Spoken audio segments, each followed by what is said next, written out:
You're on page number 188 जहां पर कि आपको एक मैप दिया हुआ है। Look at the map and right. Map को देखिए और कुछ क्वेश्चंस आपसे नीचे उसके रिगार्डिंग पूछे हुए, उनके आंसर्स आपको देने हैं। तो चलिए मैप देखते हैं। सबसे पहले यहाँ पर की देख लीजिए, जहाँ पर ये आपका थोड़ा डार्क ग्रीन कलर होगा उसका मतलब है वेरी थिक फॉरेस्ट, और लाइट ग्रीन कलर होगा वहाँ पर मतलब है लेस थिक फॉरेस्ट, कम जंगल है। यहाँ पर देखिए लद्दाख में बिल्कुल जंगल्स नहीं है, आप जानते हैं बर्फ रहती है पूरे साल, इस वजह से। जम्मू कश्मीर में थोड़े से जंगल्स हैं, हिमाचल प्रदेश में भी है, उत्तराखंड के इस पार्ट में थिक जंगल्स हैं। उत्तर प्रदेश में बिल्कुल नहीं, दिल्ली में देख लीजिए खाली एकदम, not in Punjab not in Haryana jungles नहीं है। राजस्थान में बहुत ही ज़्यादा कम, रेयरली। गुजरात में भी थोड़े कोस्टल एरिया में है, अदरवाइज नहीं। मध्य प्रदेश में है, पूरे एमपी में ही देख लीजिए, थोड़ा गैप के ऊपर दिया हुआ है। उसके बाद यहाँ देखिए सिक्किम, थिक फॉरेस्ट पूरे स्टेट में ही। नेक्स्ट बिहार में नहीं है, आसाम में है थोड़ा बहुत, मेघालय में है, नागालैंड, मणिपुर, मिजोरम, त्रिपुरा और अरुणाचल प्रदेश में पूरे थिक फॉरेस्ट। कहने का मतलब है नॉर्थ ईस्टर्न स्टेट में काफ़ी थिक फॉरेस्ट है। और यहाँ पर जो आपके थोड़े से हिली एरियाज जो है वहाँ पर भी फॉरेस्ट्स हैं। उड़ीसा में भी फॉरेस्ट है, पूरे उड़ीसा स्टेट में देखिए, बहुत थिक नहीं, थोड़े से है। लेकिन झारखंड में भी है, थिक फॉरेस्ट भी है यहाँ पर। छत्तीसगढ़ में भी है, थिक फॉरेस्ट भी है यहाँ पर भी। तेलंगाना के भी कुछ पार्ट में है, आंध्र प्रदेश में भी है। उसके बाद यहाँ पूरे महाराष्ट्र एंड केरला में भी है, काफ़ी सारा पोर्शन, काफ़ी पूरा स्टेट में ही फैला हुआ है। कर्नाटका, महाराष्ट्र के कोस्टल एरिया में, कोस्टल होता है जो समुद्र के पास में, इधर आप जानते हैं अरेबियन सी है, तो समुद्र के पास जो एरिया है यहाँ पर आपको फॉरेस्ट देखने को मिल जाएंगे। इनफैक्ट यहाँ पर कर्नाटका में थोड़ा थिक फॉरेस्ट भी है। ओके, तो ये इंडिया में थोड़ा सा डिस्ट्रीब्यूशन है कि किस तरीके से फॉरेस्ट है। What all shown in the map, क्या शो किया हुआ है मैप में? तो area with very thick and less thick forest, बहुत ज़्यादा घने और कम घने फॉरेस्ट को इसमें दिखाया हुआ है। ओके, तो ये इसका आंसर हो जाएगा। आगे आते हैं, नेक्स्ट क्वेश्चन आपसे पूछा हुआ, यू हैव रेड सिक्याज लेटर। हमने सिक्या का लेटर पढ़ा था जो कि उसने चीफ मिनिस्टर को लिखा था। Look for Orissa in the map. Map में उड़ीसा को देखिए क्या हाल है। ये देखिए, ये है उड़ीसा, लेस थिक फॉरेस्ट है, पूरे स्टेट में ही फैला हुआ है, लेकिन ग्रीनरी आपको पूरी दिखाई देगी। तो क्या है यहाँ पर, उड़ीसा ईस्टर्न कोस्टल पार्ट में है, और ये थोड़ा सा छत्तीसगढ़, साउथ वेस्ट बंगाल के पास में। वी कैन सी, क्या देखें, बस देखने के लिए बोला, देख लिया हमने। वी कैन सी थोड़ा सा वहाँ पे लेस थिक फॉरेस्ट है, लेकिन काफ़ी फॉरेस्ट हैं। Is there a sea close to Odisha? How did you find out? क्या उड़ीसा के आसपास कोई, एक सेकेंड देख लेते हैं, सी है, दिखा देते हैं, डेफिनेटली है। ये देखिए उड़ीसा, और उड़ीसा बिल्कुल कोस्टल एरिया, यहाँ पर क्या है, बे ऑफ बंगाल, तो आंसर होगा बे ऑफ बंगाल। यहाँ पर लिख दीजिए, हाउ डिड यू फाइंड, कैसे पता लगा? हमने मैप में देख लिया। यहाँ पर आप लिख दीजिए यस, और नाम अगर आपको लिखना है बे ऑफ बंगाल, बंगाल की खाड़ी। Next is which are the state which have the sea on other one side. कौन से ऐसे स्टेट्स हैं जिनके एक साइड पर सी है? चलिए इसका आंसर मैं ऊपर ही दे दूंगी आपको देखते टाइम ही। वेस्ट बंगाल लिखते जाइए आंसर में, उड़ीसा, आंध्र प्रदेश, तमिलनाडु, केरला, कर्नाटका, महाराष्ट्र, गुजरात। तो ये सारे नाम आप लिख लेंगे, 1 2, और यहाँ पर भी देखिए त्रिपुरा, मिजोरम ऑल्सो। यहाँ पर वैसे थोड़ा सा म्यांमार स्टार्ट हो जाता है, बट मिजोरम में है, तो ये दो भी लिख लीजिएगा, त्रिपुरा, मिजोरम। त्रिपुरा का बहुत छोटा सा पार्ट है वैसे। चलिए, west Bengal, Orissa, Andhra Pradesh, Tamil Nadu, Kerala, Karnataka, Goa also, Goa, state of Goa, Maharashtra and Gujarat. इन सब के नाम आप नीचे लिख लीजिएगा। Next is where is Suryamani state Jharkhand on the map. Jharkhand कहाँ पर है मैप में? ये रहा झारखंड। तो इसको लिख देना कि मिल गया है हमें, इसका कुछ आंसर तो होगा नहीं। वेयर कहाँ ये पूछा हुआ है, तो near to north of Odisha. अगर आपको इसका आंसर लिखने को आए कि where is state of Jharkhand, तो इसके आसपास के स्टेट से थोड़ी इसकी लोकेशन बता देना कि ये साउथ ऑफ बिहार में है, बिहार के साउथ में है, उड़ीसा के नॉर्थ में है, उड़ीसाज नॉर्थ, एंड एमपी के नॉर्थ एमपी के, मध्य प्रदेश के कौन से इसमें है, ईस्टर्न साइड पर है, ईस्ट में है, यहाँ पर है state of Jharkhand. Where are forest on the map. Forest कहाँ पर है? ऑलमोस्ट सभी स्टेट्स में है। Some states have more area, some have less. Forest can be seen map by green colour. How did you find it? तो green colour से हमें पता लग गया. How can you find out which state have very thick forest and which state have very less forest? कैसे आपको पता लगा कि कहाँ पर ज़्यादा फॉरेस्ट है? कैसे क्वेश्चन पूछ रहा है और कहाँ पर कम है? हमें पता लगा डार्क कलर से. State where there are dark green colour, तो इसका मतलब है कि thick forest, very thick forest, और लाइट ग्रीन कलर है तो इसका मतलब है लेस थिक फॉरेस्ट. चलिए आगे आते हैं. For someone in Madhya Pradesh, in which direction would the country's thickest forest would be? Madhya Pradesh में हैं आप, तो थिक फॉरेस्ट आपके किधर पड़ेंगे? ये देखिए आप यहाँ पर है मध्य प्रदेश में, तो ईस्टर्न साइड में पड़ेंगे झारखंड की तरफ, नॉर्थ साइड में पड़ेंगे उत्तराखंड की तरफ, और ईस्टर्न साइड में अगर आप चल जाएंगे अरुणाचल प्रदेश की तरफ भी, तो ईस्ट नॉर्थन साइड में और ईस्टर्न साइड में थिक फॉरेस्ट आपको मिल जाएंगे. इसका आंसर आप यहाँ पर लिख दीजिए इन नॉर्थ एंड ईस्ट साइड. और उसके बाद उसने कहा नेम दो स्टेट, उन स्टेट के नाम भी लिखे, तो झारखंड है एंड उत्तराखंड है KHAND, एंड अरुणाचल प्रदेश है और छत्तीसगढ़ भी है, वहाँ पर भी थिक फॉरेस्ट थे, GARH गढ़. ओके, तो ये आप आंसर इसके लिख देना. तो ये क्वेश्चन एग्जाम में भाई इंपॉर्टेंट बन सकता है, आपको ये दिया जा सकता है और फिर कुछ क्वेश्चंस इसके रिगार्डिंग पूछे जा सकते हैं. इसमें तो इतने इंपॉर्टेंट क्वेश्चंस नहीं है जैसे कि कैसे पता लगा और ऐसे क्वेश्चन ज़्यादा पूछे हुए हैं, इसको हम और डिटेल में वर्कशीट में करेंगे. अब next is lottery for farming in Mizoram. Mizoram में फार्मिंग के लिए लॉटरी लगती है. चलिए देखते हैं क्या लॉटरी है. You read about the forest of Jharkhand in Suryamani story. Suryamani की कहानी में आपने झारखंड के जंगलों के बारे में पढ़ लिया. Now read about forest of hills of Mizoram. अब मिजोरम की हिल्स के ऊपर, पहाड़ियों के ऊपर जो जंगल है उनके बारे में पढ़ते हैं. See how people live there. देखिए लोग वहाँ पर कैसे रहते हैं और फार्मिंग कैसे की जाती है. देखिए एक तो जंगल होते हैं, प्लेन जगह के ऊपर जंगल खड़ा हुआ है, एक है जो कि पहाड़ों के ऊपर होता है मिजोरम में, क्योंकि पहाड़ है और उनके ऊपर जंगल्स हैं.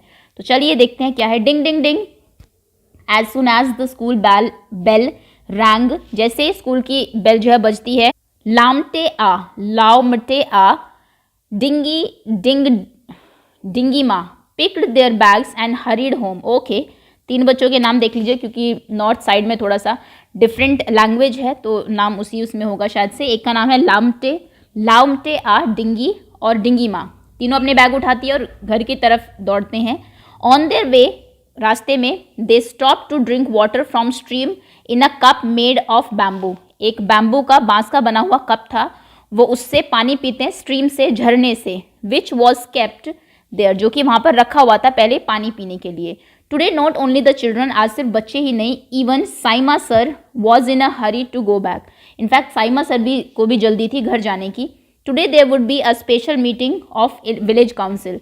आज क्योंकि विलेज काउंसिल, गांव की पंचायत की एक स्पेशल मीटिंग होने वाली थी. At the meeting there would be a lottery to decide which family will get how much land for farming. Okay, उस लॉटरी में डिसाइड होता कि किस फैमिली को कितनी जगह मिलेगी फार्मिंग के लिए, खेती के लिए. कहने का मतलब है खेती ऐसा नहीं है कि लैंड आपकी है, अलॉट की जाती है हर साल. The land belong to the whole village. वो जो ज़मीन है, लैंड है, वो पूरे गांव की है. नॉट टू सेपरेट पीपल, ये बहुत अच्छी बात है, अलग अलग लोगों की नहीं है. So they take turns to do farming on different parts of the land. सबकी टर्न आती है, एक बार आप यहाँ पर खेती करेंगे, दूसरा पर्सन यहाँ करेगा, फिर एक्सचेंज हो जाएगा, आप इधर आ जाएंगे, आप इधर आ जाएंगे. कहने का मतलब है किसी की पर्सनल लैंड नहीं है. A beautiful pot made of bamboo was shaken well. एक बैम्बू, बांस का बना हुआ एक सुंदर सा बर्तन था जिसको अच्छे से, उसमें चिट्स रखी जाती है. आपने लॉटरी देखी होगी, केवी में एडमिशन के लिए भी लॉटरी निकलती है, जो कैटेगरी 5 के एडमिशन होते हैं, उसमें चिट्स के ऊपर सब बच्चों के नाम लिखे जाते हैं. साइमा एंड सोनिया एंड राहुल मान लीजिए. इन तीनों चिट्स को फोल्ड किया जाता है, फिर एक बॉक्स के अंदर डाल दिया जाता है, फिर उनको अच्छे शफल करते हैं, फिर एक चिट्स निकालते हैं जिसके नाम की चिट आती है, उसका एडमिशन होता है. तो सेम लैंड के केस में भी ऐसे ही था.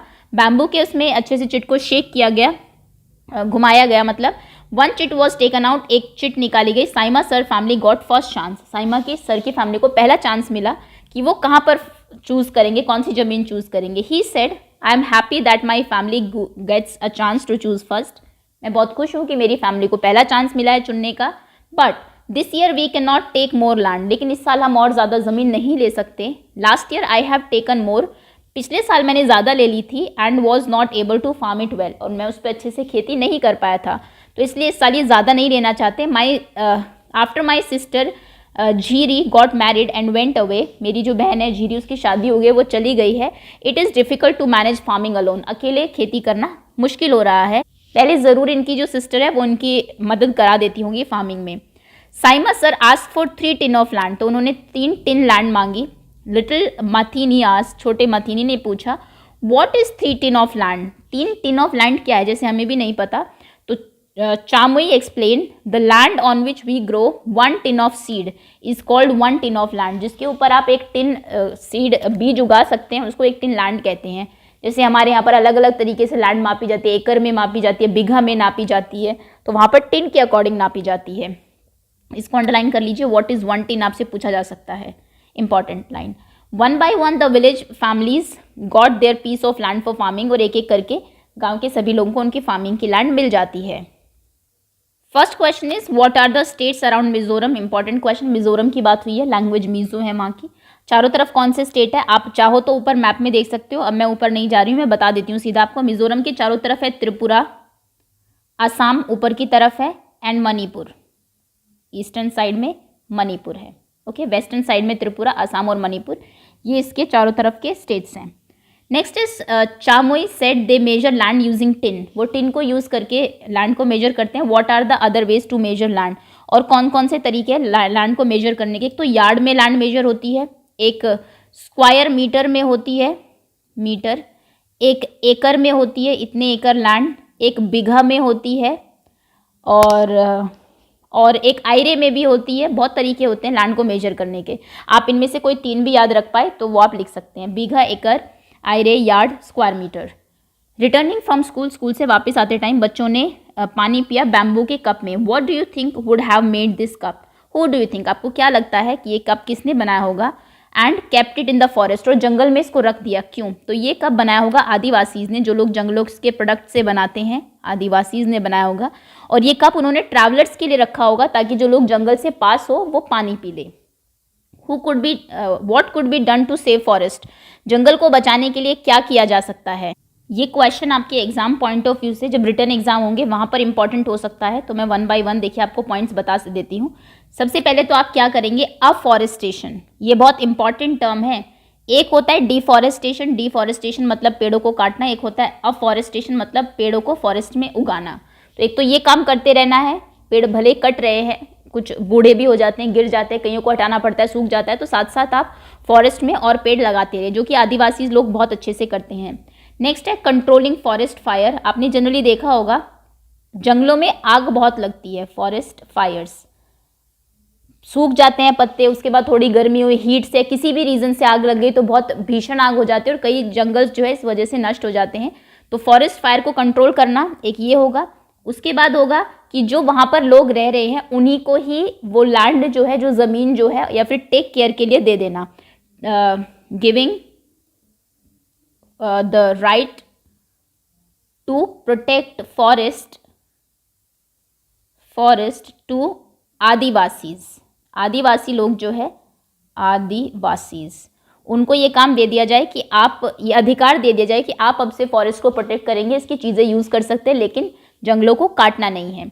उसके बाद जंगल्स में और क्या कर सकते हैं, proper care should be taken to protect the forest from, protect forest from pest, कई बार जो कीड़ा लग जाता है पेड़ों में उसको ख़राब कर देता है, एंड डिजीज़, कोई ऐसा वो हो गया जिसकी वजह से पेड़ सूख रहे हैं तो उसको बचाने के लिए पेस्टिसाइड छिड़कते रहना है उनके ऊपर एंड ऑल। तो ये कुछ चीज़ें हम लोग कर सकते हैं। अफॉरेस्टेशन तो सबसे इंपॉर्टेंट पॉइंट है आपका इसमें, अगर आपको 1 मार्क 2 मार्क में ये आता है तो अफॉरेस्टेशन आप ज़रूर लिखेंगे। उसके बाद 4 मार्क मैंने करा दिया, फॉरेस्ट फायर को कंट्रोल करना, जो राइट है उनको प्रोटेक्ट करके रखने का, उसको वो करना, और लॉज बनाना, making laws against deforestation, making laws against cutting trees लिख दीजिए, इजी लैंग्वेज हो जाएगी। पेड़ों को काटने के खिलाफ क्या बनाना, लॉ बनाना, कानून बनाना।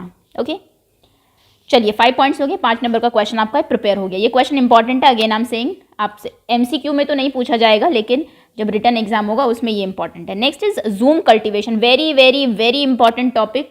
आप ये देखेंगे कि ये question I think 7th 8th और 10th तक भी ये चलेगा, जूम कल्टीवेशन आपका। तो क्या होता है देखते हैं। Zoom farming sorry not cultivation is very interesting, बहुत ही इंटरेस्टिंग है ये। आफ्टर कटिंग 1 क्रॉप, इसमें क्या होता है, जब आप एक फसल काट लेते हैं, the land is left as it is, for some years, कुछ सालों के लिए ज़मीन को ऐसे छोड़ दिया जाता है, उसमें कुछ नहीं किया जाता, नथिंग इज ग्रोन देयर, कुछ नहीं हुआ है, आपने एक गेहूँ उगाए, उसको कट किया, उसके बाद ऐसे ही छोड़ दिया लैंड को कुछ सालों के लिए। द बैम्बू और weed which grow on the land are not pulled out, उसमें जो वीड्स बोलते हैं, अनवांटेड प्लांट उग गए, बैम्बू उग गए, घास उग गई, कुछ भी उग जाता है उसके अंदर, उसको काटना नहीं है, पुल आउट नहीं करना, उगने दीजिए जो भी उग रहा है। They are cut and burned, उसके बाद वापस आइए सालों के बाद, उनको काटिए और जला दीजिए जो वहाँ पर घास उगा हुआ था। The ash makes the land fertile, जिससे वो जो वो राख होती है उसके जलने से जो बनती है, घास के जलने से, उससे ज़मीन क्या होती है, फिर से फर्टाइल हो जाती है, उपजाऊ हो जाती है। वाइल बर्निंग, जब जला रहे हैं तो care is taken so that the fire does not spread to other part of the forest, ध्यान रखिए कि जो आग है वो फॉरेस्ट के दूसरे पार्ट में ना लगे। When the land is ready for farming, fertile हो गई लैंड, उसके साथ जो राख है वो मिल गई, फिर से उसकी फर्टिलिटी वापस आ गई। जब लैंड तैयार हो जाए, it is lightly dug up, उसको थोड़ा सा खोद लीजिए, नॉट प्लॉ नहीं करना है उसको, मतलब कि उसमें हल नहीं चलाना है, थोड़ा वैसे डग कर लेना है। Seeds are dropped into it, उसमें सीड्स डाल दिए जाते हैं। In one farm different type of crops, एक ही फार्म में अलग अलग क्रॉप्स बोई जाती है, जैसे कि मेज़, मक्का, वेजिटेबल्स बो दी, चिलीज उगा दी, rice can be grown, okay, मिर्च, चावल, सब्जियां, मक्का, ये सारी चीज़ें उसमें उगाई जाती है। ओके, तो ये होती है जूम कल्टीवेशन। आपने फसल काटी, छोड़ दिया, सालों तक उसमें घास उगता रहा, फिर आप वापस आए, आपने उसको काटा, जलाया और फिर से उस पर फसल उगा दी, फिर छोड़ दिया, फिर चले गए, दूसरी जगह चले गए। पहले ऐसा ही होता था, जो जहाँ पर लैंड ज़्यादा होती थी, और आजकल भी जूम कल्टीवेशन चलता है हमारे जो माउंटेन्स हैं उनके ऊपर। Weed and other unwanted plants are also not pulled out, weed और बाकी जो प्लांट्स हैं उनको भी पुल करके नहीं निकालना है, दे आर जस्ट कट, उनको सिर्फ काटा जाता है, so that they got mixed with the soil, जिससे कि वो सॉइल के साथ अच्छे से मिल जाए। This also help in making the soil fertile, इससे सॉइल की फर्टिलिटी भी बनी रहती है, उपजाऊ शक्ति जो है वो बंजर नहीं होती। If some family is not able to do farming on time, other help them and are given food. अब इसमें आप कहेंगे कि एक बार उगाया, सालों तक छोड़ दिया, फिर तो वहाँ पे फसल हो ही नहीं रही, भूखे मर जाएंगे। तो वो ये कह रहे हैं अगर ऐसा होता है तो दूसरी फैमिली उनको खाना दे देती है, फिर अगले साल जब उनकी फसल नहीं हो रही तो वो उनको हेल्प कर देते हैं। इस तरीके से ये चलता है। ओके, चलिए, सो दैट्स ऑल स्टूडेंट्स, ये था हमारा जूम कल्टीवेशन का एक क्वेश्चन। तो आप 100% एग्जाम में मान के चलिए आपसे ज़रूर पूछा जाएगा, इस टॉपिक में से कुछ भी पूछा जा सकता है। इनफैक्ट अगर आपका रिटर्न एग्जाम होता है, फाइनल एग्जाम्स, तो प्रॉपर जूम कल्टीवेशन के ऊपर एक क्वेश्चन 4 to 5 मार्क का आता ही आता है। सो अभी चैप्टर फिनिश होता है, बाकी तो इसको डिटेल में हम लोग O God there is one more, okay, one more page is there, wait, 18 minutes की वीडियो हो गई, ये काफ़ी लेंदी हो गया फिर से। The main crop here is rice, यहाँ पर मेन क्रॉप जो है वो चावल की होती है। आफ्टर इट इज़ कट, जब वो काटी जाती है, it is difficult to take it home, उसको घर ले जाना मुश्किल होता है। देर आर नो रोड्स, क्योंकि वहाँ रोड नहीं है, ओनली हिली पाथ्स, सिर्फ हिल्स की बात हो रही है, सिर्फ जो रास्ते जो हैं पहाड़ी है, उबड़ खाबड़ है। People have to carry the crop on their back, लोगों को अपनी कमर के ऊपर लेके क्रॉप को घर जाना होता है। दिस टेक्स मैनी वीक, जिसमें कई हफ्ते लग जाते हैं। When the work is over the entire village celebrate, जब काम खत्म हो जाता है पूरा गांव सेलिब्रेट करता है। People get together to cook and eat, लोग साथ में आते हैं, बनाते हैं, खाते हैं। सिंग एंड डांस करते हैं, गाना गाते हैं। They do their special, this is important, Cheraw dance, उनके डांस का नाम है चेराव, अंडरलाइन कर लीजिए, इंपॉर्टेंट क्वेश्चन यहाँ से बन सकता है। In this dance people sit in pair in front of each other, क्या होता है इस डांस में, लोग आमने सामने बैठते हैं, पेयर में बैठते हैं, सभी दो दो के जोड़े में एक दूसरे के सामने। Holding bamboo stick on the ground, bamboo stick होता है ग्राउंड के ऊपर, जैसे ड्रम की बीट आती है, the bamboo are beaten on the ground, bamboo को जोर जोर से जमीन के ऊपर मारते हैं। डांसर्स स्टेप इन, डांसर्स उनके अंदर आते हैं, and out of the bamboo stick के अंदर बाहर जाते रहते हैं, and dance to the beat, और बीट के ऊपर डांस करते हैं। Find out more about Cheraw dance and do it, class में करिए और ज़्यादा इसके बारे में पता करिए, ध्यान रखिएगा लेकिन बैम्बू से अपने आप को हर्ट नहीं करना है। About 3/4 people in Mizoram are link to the forest, Mizoram के लगभग 3/4 लोग फॉरेस्ट से रिलेटेड है। लाइफ इज़ डिफ़िकल्ट, ज़िंदगी मुश्किल है, but almost all children go to school, लेकिन सभी बच्चे फिर भी स्कूल जाते हैं। You can see some of them here, यहाँ पर आपको कुछ बच्चे दिखाए भी हुए हैं। Playfully blowing the leaf whistle, जो कि प्लेफुली लीफ की विसल बना के ब्लो कर रहे हैं, सीटी बजा रहे। You too have made many such whistles haven't you, आपने भी तो ऐसे विसल ज़रूर बनाई होगी, बनाई है ना। सो दैट्स ऑल, अब ये चैप्टर फाइनली फिनिश होता है। Thank you.